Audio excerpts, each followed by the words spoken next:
Hello and welcome. I'm Gaurav Gupta, and really thrilled to have you joining us for the next in our webinar series on adaptive leadership.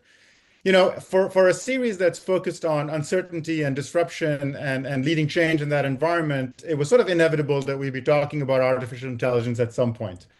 And what I'm really excited about is, there's lots of people who have opinions on the subject. There's lots of people who have predictions about what AI is going to bring or not bring. But joining us today is Arun Shastri. And Arun's actually been on the forefront of implementing AI. He's been on the forefront of developing artificial intelligence products and solutions. And so he's got some wonderful perspective from actually seeing how organizations are really making use of AI. So Arun, thank you so much for joining us and welcome to the webinar. Thank you for having me. Wonderful. So before we get started, as always, just a couple of points of order. We're going to use the Q&A. I suspect we're going to get a lot of questions, so please do put your questions in the Q&A. We'll try to get to as many of them as we can at the end. And for those that we don't get to, we'll send out some answers in follow-ups as well. So please do make sure the questions keep coming. And then the other thing is, as you just noticed, we'll put slides up from time to time and then take them down. Don't worry if the slides disappear for you. It's all part of the plan. We just figured it's easier if you can actually see us as we have a discussion. So when the slides do come up, obviously you'll see them, and then we'll take them down from time to time as well. But before we really jump into getting Arun's perspective on some of sort of the topics that we wanted to cover, we thought it'd be useful to start with just understanding the experience of the audience, right? So we wanted to start with a couple of polls. The first poll, which should pop up for you in a moment, is really around your organization's position on the journey with AI, right? So what is your organization currently doing vis-a-vis AI? And you've got a few different options there, from just exploring use cases through actually delivering some tangible, measurable return on investment from your AI pilots and or scale projects. So go ahead and make a choice of what's most relevant for your organization and where you think your organization is. I'll put that up for a couple of seconds while folks get a chance to vote on that. And I suspect we've got a wide range here of folks who are with organizations that are just starting out on their AI journey, as well as those that are well into the journey. Okay, we'll go ahead and maybe take that one down. Let's see. So we've got, yeah, not surprisingly, a bit of a spread, but certainly tilted towards the early side, right? And that's not surprising, and we'll talk about some of the data more broadly around that as well. So thank you for that. The second one is really just to understand, especially for those of you who have started doing some things with AI, where are you seeing barriers, right? So where are you currently seeing, or where do you anticipate barriers to go from an AI pilot to something that's scaled across the organization? So again, this is a single choice. So just pick the one that seems to be the biggest barrier preventing progress. And this will be useful to help us sort of know where to focus the conversation as well. So appreciate the input here.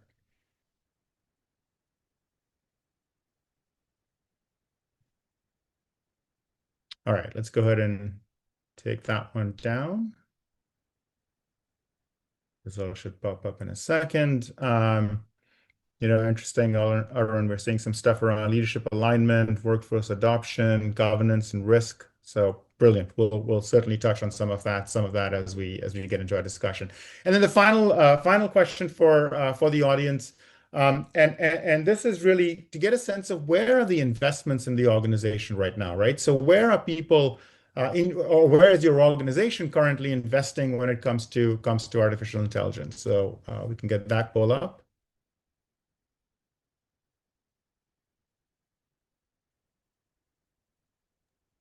Gaurav, we're having a little bit of technical difficulty with this last one. All right, no worries. Let's hold that for now. We might come back to it. So let's keep going. So Wonderful. So, before we sort of address some of those challenges that folks have talked about from an implementation perspective, I just wanted to do a couple of things to help frame the conversation for us. And so, um, as Arun, I know you've had experience with this as well, but as we think about digital transformations and our experience around helping organizations implement digital transformations, and then look at artificial intelligence and say, what's different, right? What's unique about the sort of world of AI implementation compared to digital transformations and other change initiatives that all of us have had experience with. And it's really three things I think that at least for me pop to the top. One is the speed at which things are happening, right? Where with artificial intelligence, we're moving much faster than we've done before, and we're sort of looking at a technology that's evolving much faster than we've seen before, and that's creating its own challenges. The second one is just the level of anxiety that artificial intelligence is generating for folks within organizations, partly because of the hype around how quickly jobs are going to be lost, or what number of jobs are going to be lost to artificial intelligence, but also the sort of fear of am I doing enough, right? Am I being left behind because either other people or other teams or other organizations are doing much more with artificial intelligence and I'm sort of missing out, right? So there's sort of this level of anxiety that I think is greater than we've seen before, exacerbated also by just what we've talked about in this webinar series in the past, which is just the level of uncertainty in the environment in general, right? The disruption in the environment in general. And then finally, it's this what I'm calling the long tail of behavior change. If I think about something like implementation of a new CRM software, you have a behavior challenge around getting people to use it effectively, but it's really a one-time behavioral challenge, right? You sort of get people to understand how to use it effectively, and then you're sort of doing the same thing over and over again. Whereas with artificial intelligence, so much of the value comes from how we interact with the AI, that behavioral change aspect of it has a much longer tail than in previous sort of implementations. And so I think these sort of three unique aspects combined with sort of other challenges that organizations have with implementing change in general is what's really driving this gap, right? This sort of adoption impact gap. And this is data from three different sources, basically surveys done by MIT, McKinsey, and Deloitte. And if you look at the number of companies that are starting to use artificial intelligence, very high, right? 80 to 90%. Those that are scaling it, you see a significantly smaller number that are actually scaling that AI tools. And then finally, if you look at sort of the realization of significant value, so whether that's on EBITDA or in other metrics, even smaller, right? And so this is the gap that we really wanted to explore on today's webinar: is what's it going to take to close that gap between adoption and business impact. And so maybe, Arun, if I could just start by one, asking you whether from your experience, does this data resonate? Are you seeing similar things from sort of the interactions that you're having? Yes, I do see very similar things from my interactions, and I think that probably I sort of attribute that to a few things. First is, what is the unit of change? What do we mean when we think about adoption? Most organizations, when they think about adoption, they think about targeting individuals. Let me get the organization to use the tool as best as we can. But this individual usage doesn't always translate to organizational impact, because just because I get smart in leveraging an AI technology doesn't mean that I'm able to influence the workflow in a meaningful way. So that's the first. The second is, oftentimes we declare victory or we think we're done fairly quickly because we've got 60% of the organization adopting Copilot or ChatGPT or whatever the tool of choice. But in fact, that again, similar to what I just said in the first point, you want people actually influencing their workflow in a meaningful way as opposed to just their individual productivity. And then the third thing is, oftentimes the way that we measure these things, the clock tends to be too short. We know that transformation takes time. Hype can be measured in smaller cycles. Hype is typically 6 months to 12 months. Transformation things really take a long time to come to bear, and we can't be measuring impact of these programs that quickly. And we make that mistake, and then we declare, "Oh my God, I haven't quite seen the productivity gains. I must not be doing something right." When in fact you may be doing everything right. You got to get the individuals doing things appropriately, but then that's got to translate to workflows being appropriately modified, and then new things emerging in the organization. And these things take time. They don't typically happen in a quarter. And we've seen that through all the eras of transformation over the last 20 years. Yeah, yeah, yeah. I know that's really interesting. And the point of people start to use tools, but aren't necessarily changing workflows or aren't necessarily. I think one of the ways we see this is even in the way people think about AI strategy, right? Because I think the question, and I've said this a few times now, but the question I hear people ask all the time is, what's your AI strategy? And I go, well, that's sort of the wrong question, because if you ask the question of what's your AI strategy, that sort of forces you into what are the tools I'm using? What are the things that I'm doing with AI, as opposed to what's my business strategy and how does AI enable that, right? So it's not just about utilizing the tool, it's actually about utilizing it in a way that helps to drive my business strategy forward and helps me actually make some sort of a significant improvement on strategy. So curious, again, I guess from sort of the interactions that you're having and how you're thinking about integrating AI into overall business strategy. What advice would you give organizations, or what are you seeing the organizations that are doing this well, right? How are they actually integrating AI as a tool within their overall strategy? Yeah, and I think you hit on one of those, which is vision. I mean, as somebody who spends a lot of time thinking about change yourself, Gaurav, if I were to ask you, hey, does fear work? Does creating this sort of tension in the organization, does that work? You'd probably say, it might work in the near term, but it's not going to give you that sustained impact. Yeah, So as a leader, you can't say, hey, we're going to be left behind. The world of AI is going quickly. Let's all get up to speed. That works just for a short bit. But you yeah, got to set that vision. Like, why does this matter? And so vision is important because you're going to say all the things that matter, but you also have to set in motion where you think you're going to try to create the greatest impact. And you got to start working towards that. Not every workflow deserves to be appended right now. Maybe you have very high satisfaction and extraordinary complexity on something. And if you're highly satisfied and the process is not deterministic, it's not standardizable, that's not a good first place to go and tackle and figure out how you're going to embed AI. But if you have somewhat lower satisfaction and the process is not as complex, perhaps that's ripe for disruption. So pick your workflows appropriately. So it's a vision, pick your workflows, and then you have to think about bringing everyone in the organization along. Oftentimes we see some tough situations where our more junior folks in organizations are eager and they want to get going, but the middle managers are not. So how do mhm, you make sure that you balance that? And in some cases, the middle managers are okay doing some things and they in fact extract value, but the more newer entry into the workforce is not. So you have to think about the workforce as overall and figure out how you're going to bring everyone along. And I think that's probably what is most critical.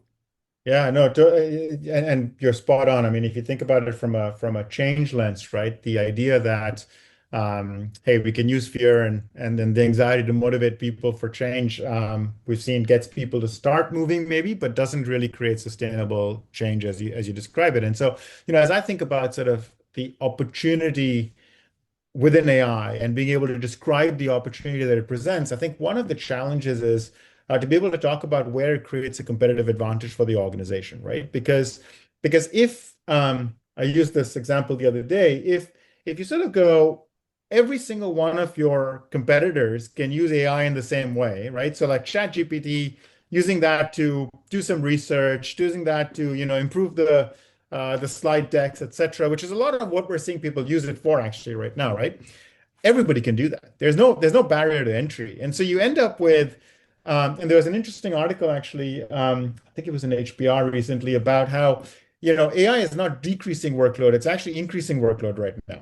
And part of that is because everybody has access to these same tools. And so if you can't, as a leadership, help people understand how are you using AI in a way that creates a competitive advantage, that does something different, whether that's because of how it interlocks with the rest of your strategy, or because that's how you're using it in a unique way, or quicker than others are being able to adopt that way of using it, then all you're doing is creating new ways of doing the same thing that everybody's doing, right? And so that doesn't create an opportunity. That again feeds this fear of, oh gosh, I've got to do what everybody else is doing. And so maybe I'd be curious, do you, from your experience, have you seen use cases where it feels like an organization is actually doing something different that is creating some sort of an advantage against its competitors because of how it's utilizing AI? Perhaps it's the same article that you're referring to, but I also read something very interesting in HBR. You and I can both approach one of these large language models and engage them to come to building a point of view on something. And we both take different approaches. So you start prompting very little, and then the LLM gives you something. Then you ask a few questions back and you engage the LLM in all good intent, and you iterate that way. And you'll come to a conclusion. And you might have a document and might read very well. On the other hand, somebody else might approach the same problem, but they do it somewhat differently. They spend a lot more time thinking about how they want to frame what it is that they want to frame. And then they use the LLM to refine that thinking, as opposed to let the LLM do the thinking for them. And you actually end up with far better output because you don't regress to that mean of the output, and your actual expertise is involved in it. So you're a change management expert. You have some tenets that make do's and don'ts on change management. You think about it, you frame it in that discussion, and you bring it to a particular situation, you're going to get an output. On the other hand, if I just go and ask it, hey, what are 3 things about change management I should be worried about? It's got to give me something. And I bet you the output is not going to be nearly as good as what you will, having embedded it. So what does that tell you? That tells you that domain and infusion of domain is absolutely critical in making these AI models work to your advantage. So how do you infuse domain? And that's the critical part of it. The second thing is that I would say is that increasingly what we are finding is that if you are embedding rules into your workflow, if you say, hey, anytime a customer asks for this, do this. It's easy enough to design. But most often, there are lots of exceptions to the way that we make decisions. And so you have to be thinking about how you're going to embed the knowledge of how an organization is coming up with decisions into how the AI is producing output. You get a far superior output. So the race is not so much about leveraging these technologies naively. The race is about domain, and the race is about context. There's an excellent paper written by Ashu Garg and Jaya Gupta from Foundation Capital on this notion of these context graphs, these decision traces. And that's the point. The point is, how do we put more of our knowledge and the way that we think into these AI to make it that much more robust? And that's what gives us the advantage. Right. That's interesting. So I think what that makes me think of is maybe 2 points, and we confirm this with you, right? So one is for AI to be really effective, there has to be some way of thinking about what is the why behind things, right? Like, so because all that the AI has access to is the decisions that were made. It doesn't have access to why those decisions were made. And if we don't find a way to introduce that, which I think is what you mean by context, if we don't find a way to introduce that why behind the decision making, then you're sort of limited in what you're able to do. So I think that's sort of one thing that I took from what you said. The other was this idea of if all we do is automate portions of a workflow, then again, we're limiting ourselves as opposed to saying, hey, let's look at the overall workflow and try to redefine the workflow in a way that really helps us use the AI effectively. Am I correct in those two? Yes, perfect. I think, Gaurav, even before AI, we've been on lots of transformation journeys. I'm sure you'd agree with me. First, there was the technology wave, and then along comes data-driven decision making, digital changed businesses meaningfully, and then AI, and now we are into agentic. And if I go back even to digital, I think a few things become clear to me that organizations have to change. The first is that decisions that used to be intermittent are increasingly more continuous with the advent of digital. I used to be able to make budgetary decisions once a year. Now I probably can afford to make them much more often because the technology is evolving that much more quickly. Okay, so the first one is intermittent to far more continuous in the way that I do that. The second is that things that were in my head are increasingly, or that you came to me and you asked me a question, I gave you an answer. I'm increasingly saying, not just that, why don't you give me an asset so that I can ask and answer that question myself? So you're increasingly seeing the demand for more assets. And of course, that has a big role as far as AI is concerned. Things that were in experts' heads are now much more algorithmic in nature. We have to recognize that. And then this idea of where is decision making? Is it centralized? Is it localized? And that's the fourth move. Now, if you for a minute assume that this happened even before AI came on, these four things, intermittent to continuous, humans to assets, experts to algorithms, and the fourth one, fragmented to centralized and more localized. If you believe these four things, then AI has to meet the organizations moving to this stage, which means in order for that to be impactful, I have to change the organization to adapt to this and then figure out how AI fits into that.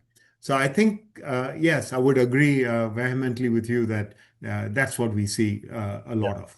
Yeah, and there's a strong parallel in what you're describing with, I think, what we're seeing from a change and adaptability standpoint, right? Because the similar sorts of ideas of we've gone from episodic change to more continuous change. We've gone from centralized decision making to more dispersed decision making, and we've gone from or we're going to this sort of era where it feels like specialty expertise in particular areas becomes more and more important because AI and other sorts of technology can provide some of the basic knowledge, right? And so you need the expertise, which I think maybe I was just looking at the questions as well. There's a question around sort of what we mean by infusion of domain, and so maybe just come back to that because I think we're sort of bouncing around that. So rather than me trying to interpret, let me ask you, when you say infusion of domain, what are you specifically thinking of? What do you think organizations need to be doing more of? Yeah, so let me give you a specific example, and just to illustrate, just through prompts. If I take, let's say I have a lot of expertise in my organization on how to think about marketing budget allocations.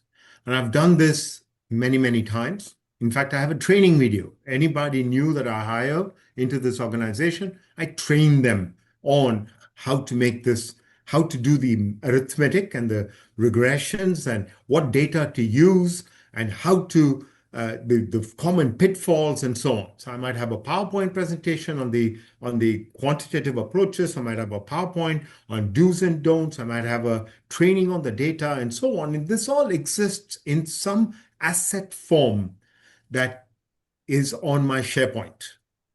Now imagine that if I take an agent and I teach that agent saying, hey, I want you to go and learn all of these things. Now, knowing what you know from all of this stuff that I've taught myself over the last 10 years, I am now going to ask you a question. Go and solve this problem for me. The solution that it's going to come back with is going to be probably, in all intent, superior to and Yeah. matching what my humans in my organization would do than if I just let it go and Yeah. said, hey, here's a situation, some complicating factors, here's some key questions. What should the allocation be? Yeah. That's Yeah. what I mean by finding ways to infuse domain. Now, that's not Great. the only way. There's lots of other things that one could do. One could change the weights of the model depending on the nature of what you're doing. One could, and so on. But simply just to illustrate, I think Yeah. something within the prompt, that's one example.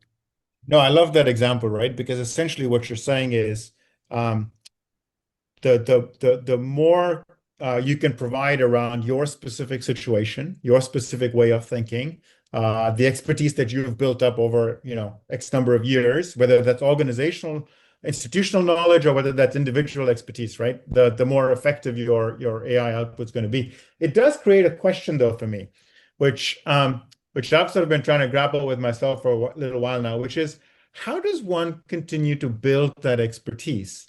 Right? Because you just said, hey, look, 10 years of experience. Well, if I now have, agents and AI doing a bunch of that work, how do we continue to develop that judgment and that expertise so that we can provide that sort of domain expertise? Because those pathways, you're kind of, at least some of them are going to get truncated, right? Because we're gonna have AI doing some of the work that previously was done by humans who then end up developing the experience and the expertise to do what you just described. So, do you have any thoughts on how that challenge is going to play out? Yeah, I think there is a very famous quote. I think this was Satya Nadella in a podcast with Dwarkesh Patel, said the following: "There's knowledge work and knowledge workers." And I think his hypothesis, which I strongly agree with, is the knowledge work of today is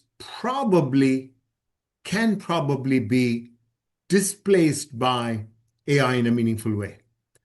But the knowledge worker, that's us, will probably adapt and modify what it is that we do. So whatever you're doing today can change, but that doesn't mean I become obsolete. So if I look at an associate at the firm that I work with, ZS, if I look at an associate, maybe if I look for the talent that I'm looking for, maybe I'm looking for judgment, maybe I'm looking for synthesis. Maybe the analytical horsepower can now be provided by my large language model in terms of this depth.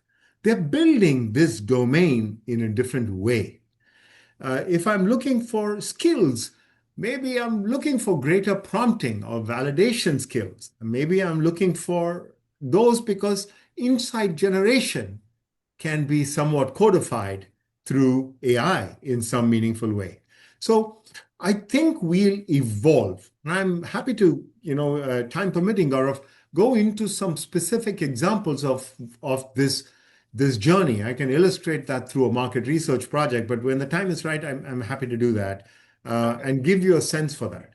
Yeah, I think an example that would be great, right? I mean, I think it's always good for people to really get something tangible. So yeah, if you could sort of talk a little bit more about it, that'd be fantastic. Sure. I mean, this is one that I particularly like because it illustrates, I think, in my mind, the sort of like evolution of work. So let's say, often you as somebody in marketing has a question about your customers. So you think, hey, I have this question about this customer segment or their needs or attitudes or behaviors or how it has evolved. And typically, what did we do a few years ago? Well, we wrote a survey. We fielded the survey. The survey generated responses. We took the answers of the survey. We generated insights from it. And from those insights, we answered the question that was originally posed. It could be more than one question. Of course, we answered that question. Now, the first step towards leveraging AI is simply to say, I'm going to use AI to generate the survey. And surely we've seen that it's one of the strengths, right? I feed it 6 surveys and I tell it what I like and don't like and what my principles are good survey development. And voila, it comes up with something very, very good. That's a good first step. Then, of course, it can also take the quantitative and qualitative responses of the survey and it's able to do analysis. So it's able to compress the timelines and without losing quality, and it gives you the answer. So it may give you the answer quicker. It may give you richer hypotheses. Maybe it doesn't have any biases that you might have, and more. Okay? That's the first step. But what if we push this even further? And what if we told ourselves, listen, you have a question as a marketer, you come to me, I give you this black box, you ask that black box the question, you get the answer. But guess what? Now I'm switching. That black box better be pretty darn accurate. So what's in that black box? Digital twin of the customer base. But my work now becomes, how do I keep that digital twin current and as accurate as possible? And how do I convey to you that, in fact, I've done everything possible to make sure that digital twin box is accurate? So if you see the work changes, you get the response fairly quick. The value to you does not change, but the work that I do to keep that, get you the answers to your questions changes fundamentally. That's, I think, a classic illustration of what Satya is trying to get at about knowledge work, knowledge worker. The knowledge worker doesn't get displaced. They just move to keeping that digital twin box accurate. The knowledge work of writing the survey and so on is actually all automated. So maybe we're just a few minutes on, because what that brings up for me is, so how do we start to think about the skill shift, or I sort of don't like the word upskill, right? Because upskill sort of suggests that you don't have good skills and you're upskilling to make them better. But I think it's a shift. It's a different set of skills. How are you thinking about that right now? What are you seeing companies do to really sort of help the employee base start to better know how to utilize some of these tools that are now available, and to, as you say, sort of, shift the work that they're doing, but not necessarily replace it, right? So how are you thinking about that skills development aspect? Yeah, for this, Gaurav, one of the things I did is I talked to executives across industries, including at ZS, and I asked them, hey, what would you hire for in a future world? And what are things that you would be looking for in a future world? And of course, we had the usual list of grit and resilience and many other things that people typically hire for. And I said, but what would be different? And the number one thing that people said was adaptability. And the adaptability, the way that they were thinking about adaptability was really about learning agility. And they felt that learning agility actually will start beating out narrow bands of expertise very, very quickly. So how can you be adaptable? Well, in order for you to be adaptable, you got to be curious, and you got to be, and moving to different environments and so on and so forth. So that's one attribute that comes up. A few other attributes that come up is judgment. I mean, we just talked about that entry-level associate, not having to do that heavy power lifting as far as the analytics is concerned, but they got to start developing that judgment to see if what the response that's coming back is nonsensical or not. And so that judgment never goes away. And so we need to be sure that that's preserved, right? If the AI is generating the answer, I got to know, am I asking it the right questions? It'll generate every answer. The famous one that I heard recently is that, someone asks ChatGPT, hey, there's a car wash that's about 100 meters from where I live. Should I walk there or should I drive my car there? And ChatGPT famously answered, I think you should walk there. It's only 100 meters from you. It sort of defeats the purpose because you're trying to wash your car. So asking the right questions is absolutely critical. And so that judgment is another one. The third skill that comes up quite often is collaboration. We need, remember, one of the things also that digital has been doing is it's breaking all these silos. We used to be able to do things in sales and then in marketing and then in customer services and customer engagement and so on. Now, speed of light, everyone has to work together. So we need to be more collaborative. And then I would say, last but not least, I think creativity is something that becomes important as well, too. Now, how to test for this? I think there are lots of theories out. One of the things that we are toying with is, how about you come to interview with us and we give you 30 minutes with a basic problem, and we give you the access to Copilot, or the tool of your choice. And then we say, go at it, and you come back at the end of those 30 minutes and tell me, given what situation I gave you, how might you approach solving this problem? And there's something to be learned about how you engage with that. If you just go and ask ChatGPT for an answer, that's one thing. If you say, hey, these are a few things that are important, here's the kind of question they're asking me, and you engage with it, that tells me that you've got a little bit more sophistication in the way that you're approaching it. So we have to devise other ways, but I would say these are attributes that Yeah. people are looking for.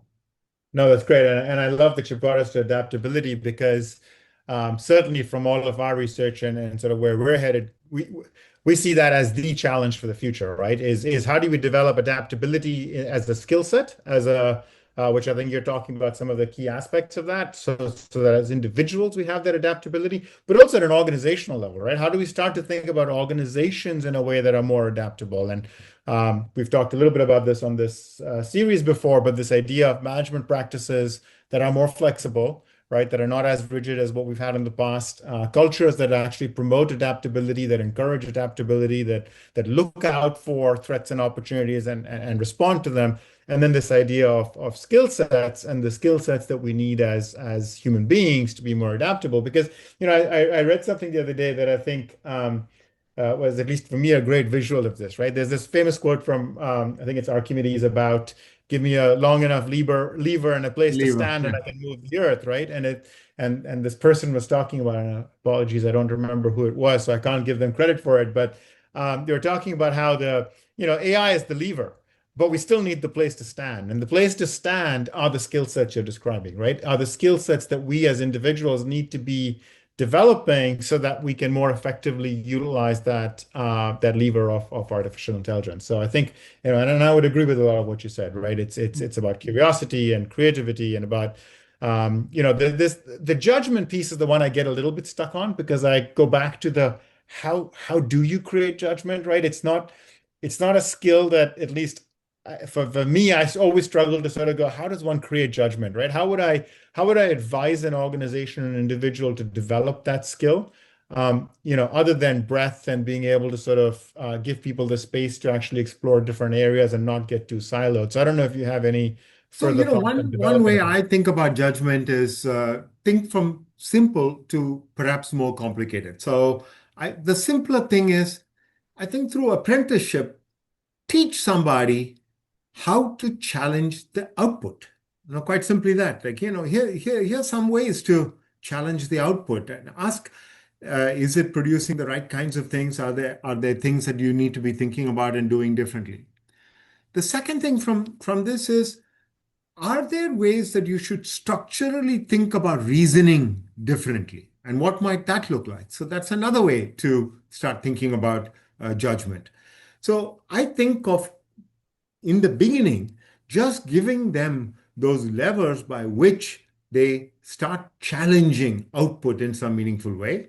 And then over time, figure out, therefore, they'll get better and better and better at those things. And then it can expand the scope of all that we think of when we think judgment. Yeah, yeah. No, that's great. Um, Maybe just looking at the clock, let's pivot a little bit. I'd love to talk a bit about sort of leadership in the era of AI, right? Like, if you were talking to executives and advising them around how they should be leading differently or how they should be creating that level of engagement, support, buy-in for artificial intelligence, and you talked a little bit about the idea of it can't be fear-based, it needs to be opportunity-based.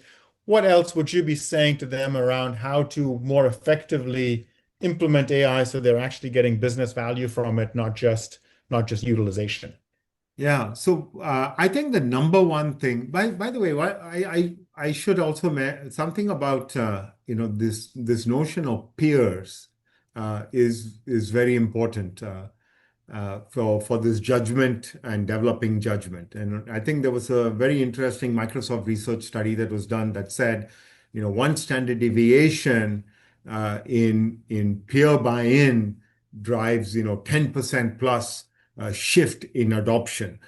Peers play a very important role, more than fear, for example. If you're thinking about, vision, but get peers to be doing things, especially from a judgment perspective, you can move mountains, and that's something that's worth it. In terms of leadership, I feel like a few things. The lens by which leaders think about what AI does matters. If I am just thinking about efficiency and cost reduction, then that's really what is going to get you. If I'm thinking about, I need this capability, you may get something that's far more durable. So the first thing I would say is the lens. The second thing I would say is that, the most consequential decision I probably think is the use cases that you pick that you're going to go after. There are a lot of things that you can do, but you want to pick ones that get you the visibility in the organization, that everyone goes, aha, I see that. That people see that it's moving needles. People see how it's getting more mature. The things that people are doing is getting more mature.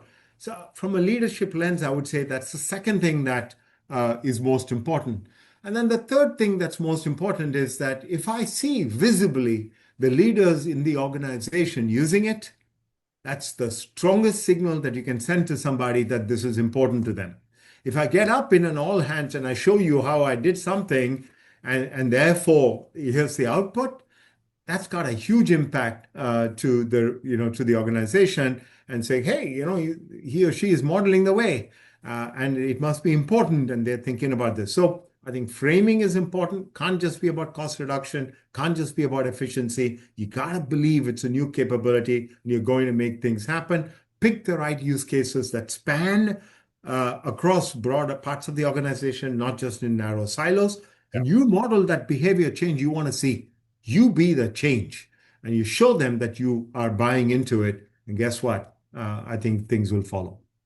One of the things that strikes me about sort of the state of AI right now when it comes to how leaders respond is I think it dials up the need for humility, right? Because what's happened is we're all at the same, well, maybe not all at the Yeah. same, but we're all at the point of not truly understanding exactly how this is going to play out. And so if I think about organizations that I think are doing a good job with artificial intelligence, they're doing two things. They're following a deliberate sort of strategy around, hey, let me find, like you're describing, right? What are the areas where I'm likely to have the biggest impact from this? What are the areas where actually AI automation could really drive some big, significant value creation for me as a business? And they're doing that. But they're also doing the let a thousand flowers bloom, right? They're also doing the let's encourage experimentation. Let's encourage lots of people to do lots of different things, because the reality is we don't yet know how best to utilize AI in sort of all of the different avenues. And so it dials up the need to then say, okay, and then let me try to go with curiosity and understand what people are doing, and how do I actually start to listen more to what's happening in the organization at the edges, at the front lines, which again, not that that's new. I think that's always been a leadership trait that's valuable, but I think it's even more so in an environment where the answers are less certain, right? Where we still don't quite know how to best get the value out of AI. Yeah.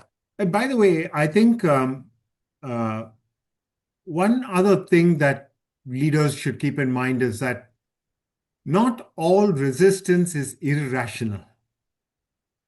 So it might be worth it to try to get deeper into figuring out what, and then to see, you talked about anxiety. Anxiety is an emotion.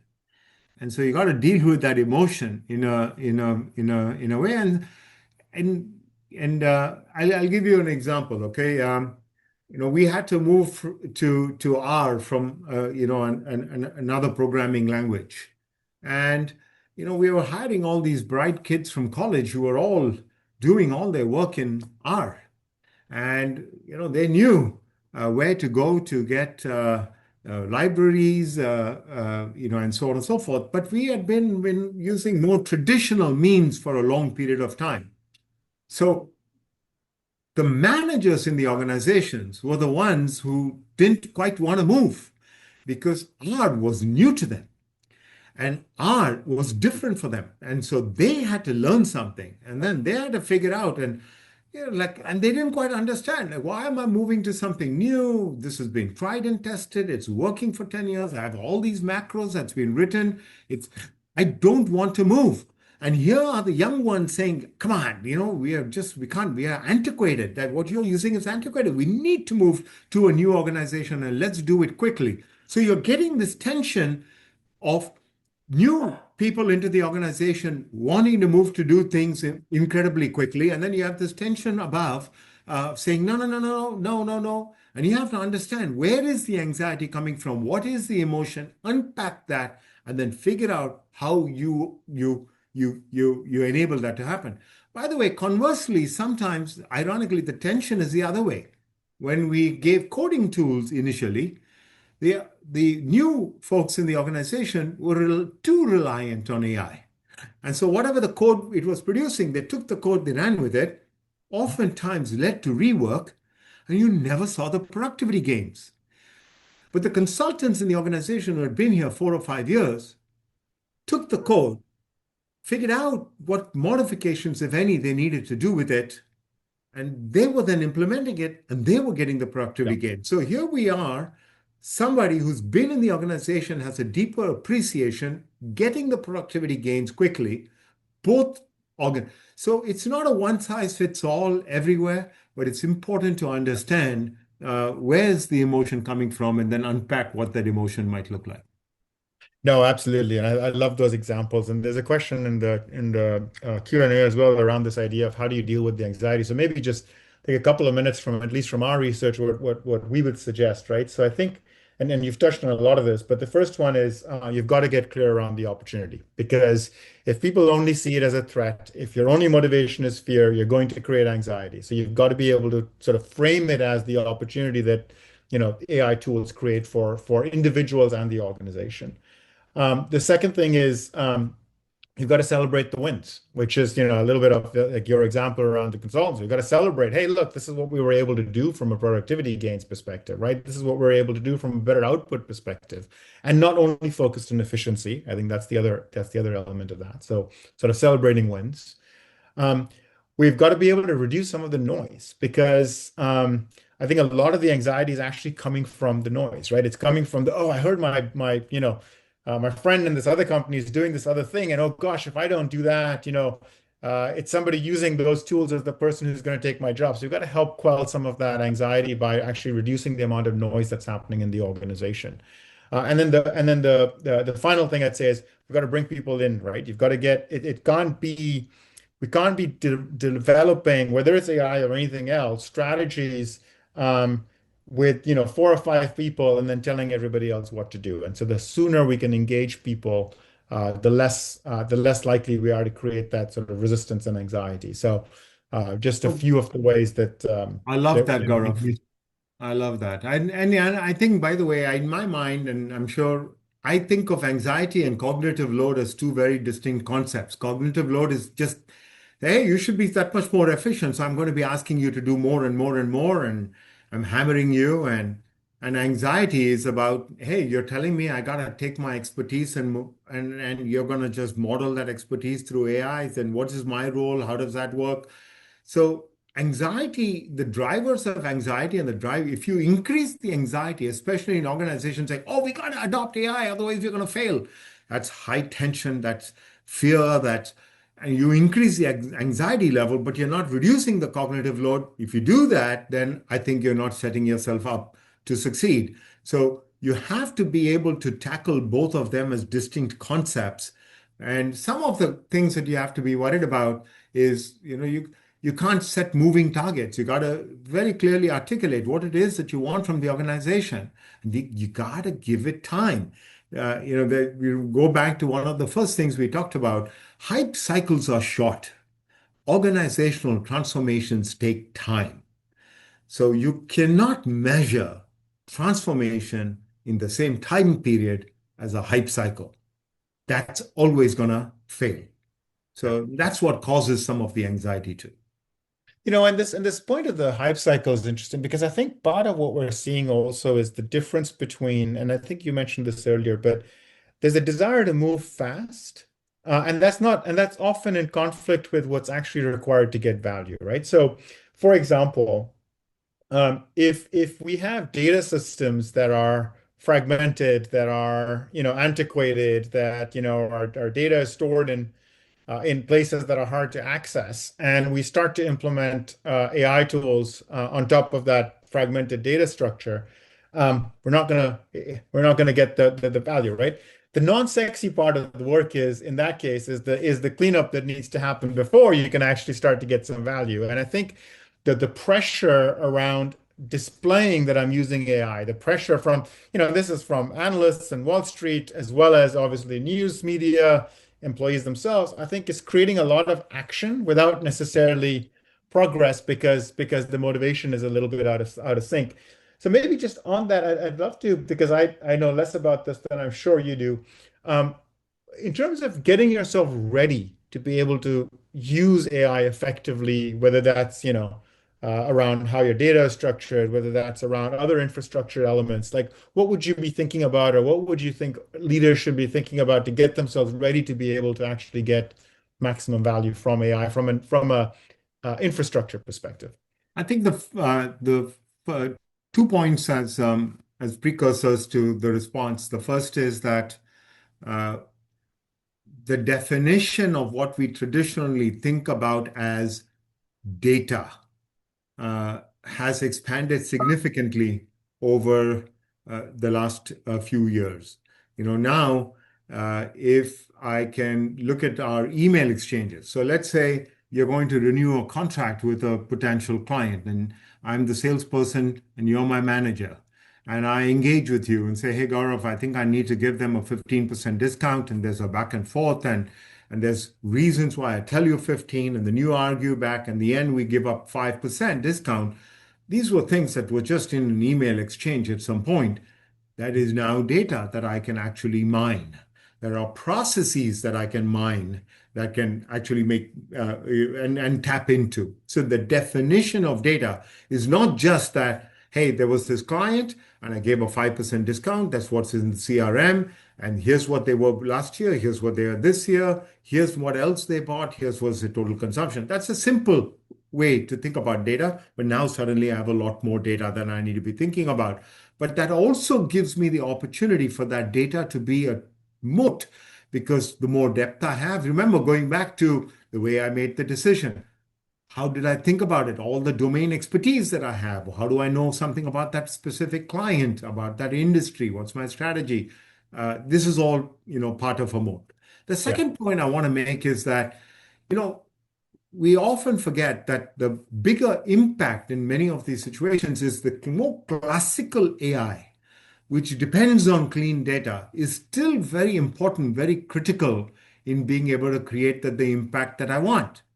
If I'm going to go and ask, my chat GPT, hey, how likelihood is it for this particular client to churn? There is a churn modeling algorithm that's running in the background.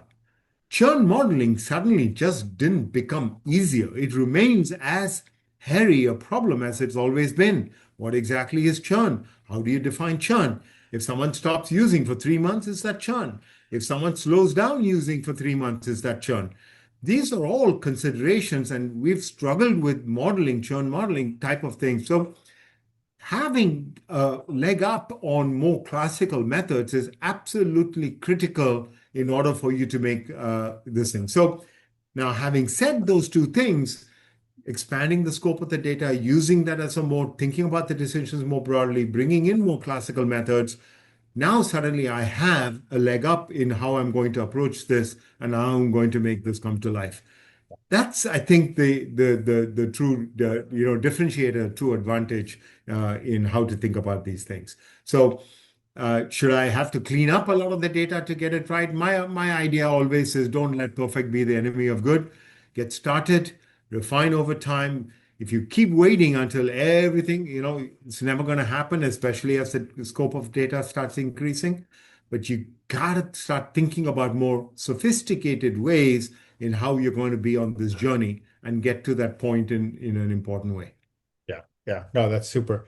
Um, I've been trying to scan the questions as we go, and we've answered a couple of them along the way, but maybe just as we're getting towards the end here, a couple from the Q&A. I mean, there's this, somebody asked a question around sort of for somebody starting out, how might you advise them what sort of criteria might they use around what workflow should I go look at, right? What workflow should I start with? I mean, are there some criteria in your mind for choosing areas to start experimenting with AI?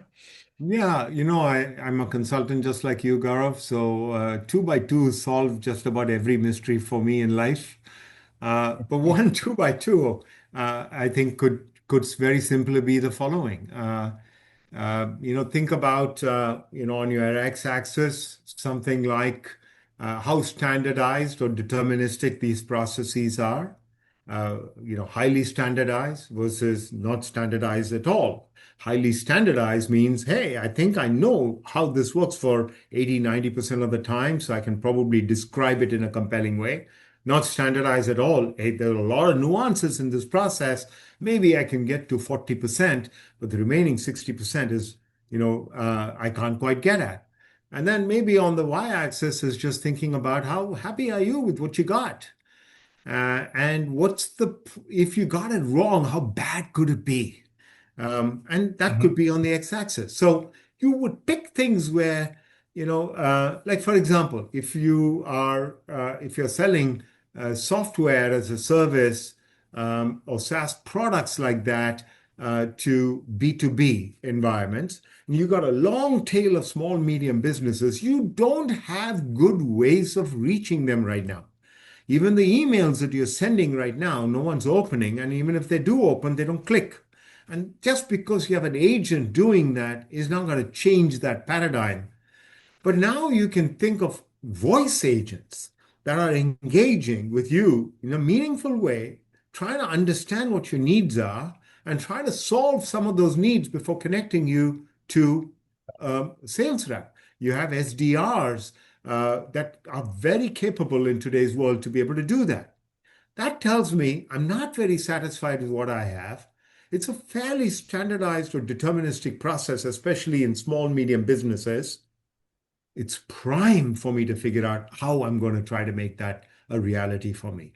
On the other hand, Yeah. Yeah. if you're selling financial advisory services to high net worth individuals, the AI, for now, better be in the background that's making you more effective in engaging a high net worth individual as opposed to turning an agent loose on them because that may not end the way that you want it to end. So Yeah. simple two by twos often help me think about in my environment, what do I want to tackle? What might be first, second, and third? Even if I have high complexity, can I break down, a customer journey into smaller pieces and then tackle the pieces that are more deterministic in nature? And if so, maybe that's where I'd start first. Things like that. I use, mechanisms like that. No, that's great. That's very helpful. Thank you. We're almost out of time. I do want to maybe just pull up a slide with a few of the takeaways that we've been trying to capture throughout the conversation. As I'm doing that, just there's another question somebody asked around, is the anxiety partly coming from the lack of AI literacy? And I think it's a great question. And I do think that is part of the challenge. And so as you think about it from a if you're in a position of leading a team or even being on a team, how do you create greater AI literacy so that that can help reduce some of the anxiety as well? So I think that's a fantastic question. So maybe just, as I think about some of the takeaways, at least for me from the discussion, of how do we move from this idea of greater adoption to actual impact? The first one is this point around the strategy, right? So AI needs to be an enabler to business strategy. It is not a strategy in itself. And it needs to create competitive advantage. Because if it's not creating a competitive advantage for you, then it's just more work, right? So how does AI enable the strategy and how does it create competitive advantage is a question we should be asking. We talked about this idea of, in some cases, to effectively deploy AI is going to require redefining the processes, right? Because we don't want to just use the same process and automate portions of it. We actually want to think about it holistically and that might require redefining the process. Your point around Don't let perfect get in the way of good. So yeah, maybe we don't need perfectly clean data, but are there some things we need to do to make sure that AI has access to the right data in the right way to actually be effective? I think one of your first points was this idea of discrimination around where we use AI. Not everything is going to be a great place for AI. I think about that as, AI is most effective when there is some predictability, right? Where past data is somewhat predictive of what we want to do in the future. The greater that, or the less that predictability is, the less effective AI is going to be by its nature of being a pattern recognition tool, essentially. We talked about the sort of behavioral change and intentionally driving the behavior change that goes alongside it. So that's mitigating the anxiety, that's articulating the why, that's engaging people early, experimenting, learning, and communicating as we learn. And then finally, we sort of talked about some of the skills, right? So taking a deliberate approach to what are those skills that we need to develop to be more effective. So So a few takeaways. one of the things Yes, that go you ahead. talk a lot about in your book, Gaurav, is building coalitions. I think building coalitions is an important part of how we're going to drive AI success and adoption across.